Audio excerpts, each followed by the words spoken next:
Get ready! You believe you're in a loving relationship with your partner. You believe everything will be all perfect. So you commit to this person.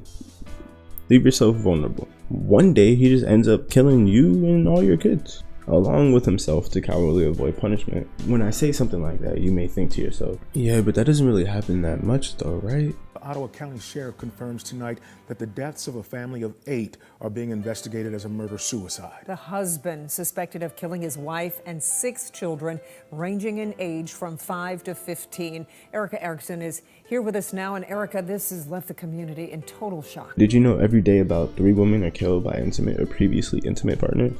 With all female homicides in 2018, where the relationship between the victim and offenders could be established, 92% of the victims were killed by a man they knew, or 63% of that were killed by husbands, ex-husbands, or boyfriends.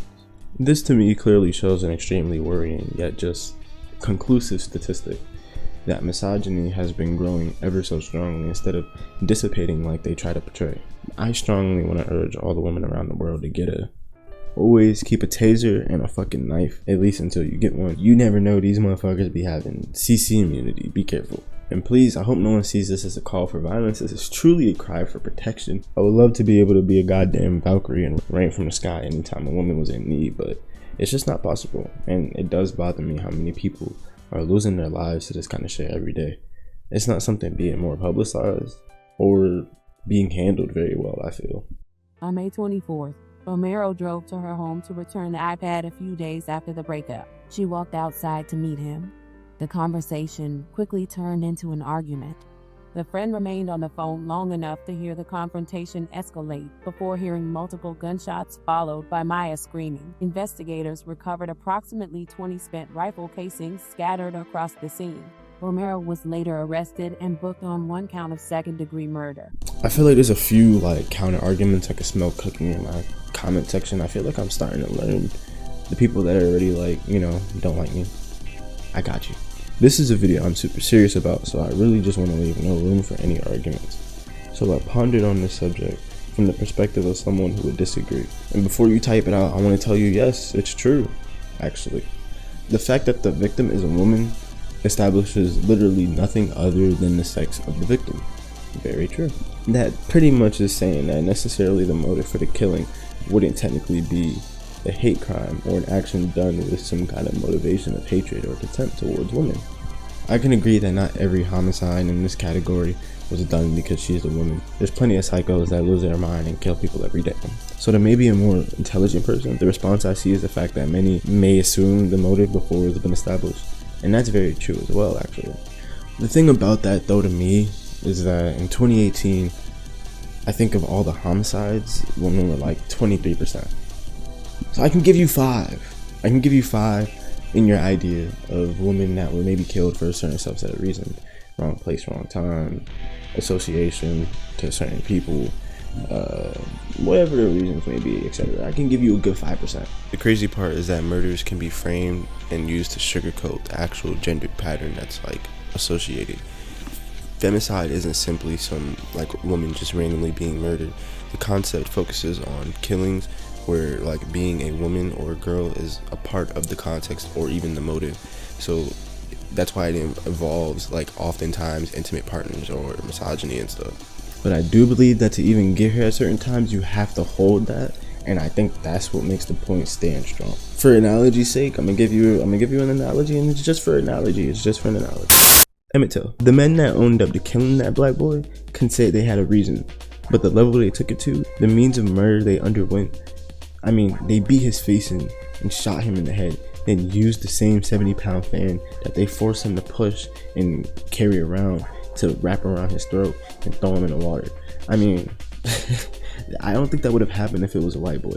If that was little old Tommy and he touched my girl's ass, because I think remember the bitch lied and said that she ended up telling her man that Emmett touched her ass or some shit, if I'm correct. That's what they told us in school, that he ended up touching her is what she lied to her man told him about. But really, some people said that he whistled or some shit.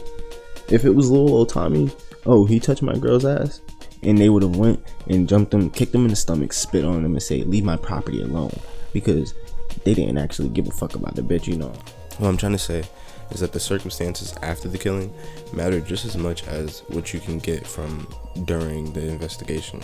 Because what you tend to realize is in these situations where, you know, it's not that deep to these law authorities and officials, you can see it in the media. You can see how they cover it.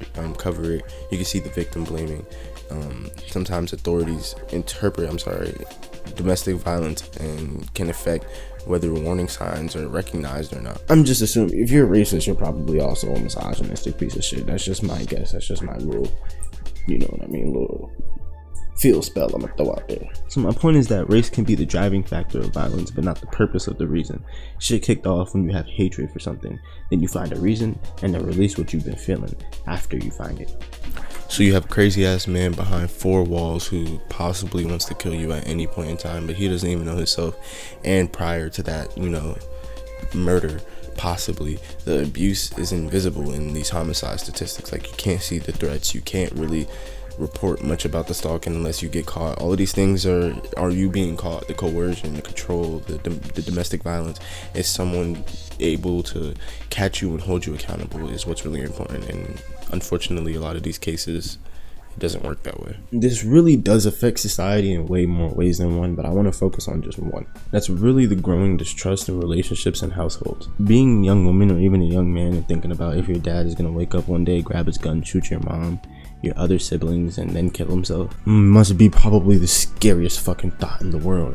And the fact that that's something that's like increasing and growing every day, I can't fucking imagine it. Or even being a wife to a man who hasn't been looking himself lately, and instead of being able to help him through his tribulations, you have to watch him twice as hard. You really got to sleep with one eye open, because you really don't know, like, that motherfucker just might wake up one day and just be there with you. And this is truly the point that I'm trying to make here, is it's not particularly saying femicide is just about women being murdered. It's really about the patterns that everybody in the world decides to miss. The loved ones, the authorities, the fucking therapists, it doesn't matter. It's like there's signs that everyone is always missing when it comes to these things, and it's truly important, whether it be within the kids or just looking at the women, because a lot of these times they be trying to tell people and nobody's fucking listening. Soon the women may feel as though they have an ultimatum, which is going into hiding or try to unite and fight alone.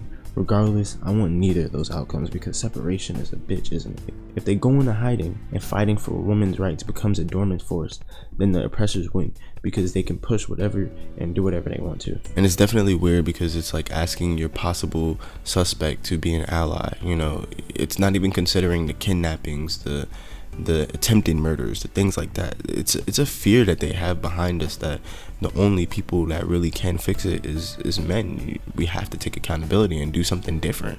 In no way, shape, or form am I trying to say that women need men to succeed because they aren't strong enough. If that's anything of the sort of what you was getting from this conversation, then just completely leave my video, because that's not what I was saying. I am a pusher in unity. I believe like the only way that we can get over these negative systems is by putting our heads together and using the numbers to fix these issues. And it's literally not about being a superhero or keeping your significant other safe. It's about holding the men near you accountable and trying to correct the wrongs, because at the end of the day, you can feel like whatever you want to, but you also may be the next fucking suspect killing your person. It's not about being the superhero that gets to be put on TV. It's about doing what you can under the surface to save those that you love before things really have the chance to afflict them, before you have to be superhero. I know it looks like it right now, but if they didn't have this like wave of like women actually giving a fuck about their rights and autonomy, they would have been like flip the script on niggas. They would have been done whatever they wanted to, honestly. But these evil bitches are still on thin ice anyway. If they begin to fight without men though, I fear that it's not enough forces. These people have technology, violence, surveillance, etc. And the only thing we have is numbers and ideology. So we have to abuse those two things to the fullest. I mean, we have to unite ourselves. Please, if you're a man, this is just so serious. Seek help. There's more to life than throwing it away. And realize, bro, there's no reason to hate women. They did nothing to you. You have been programmed into a frequency of separation and hatred. And until you separate from that, then only doom will befall you. Literally, bro, nothing good comes from anything rotten. Remember that.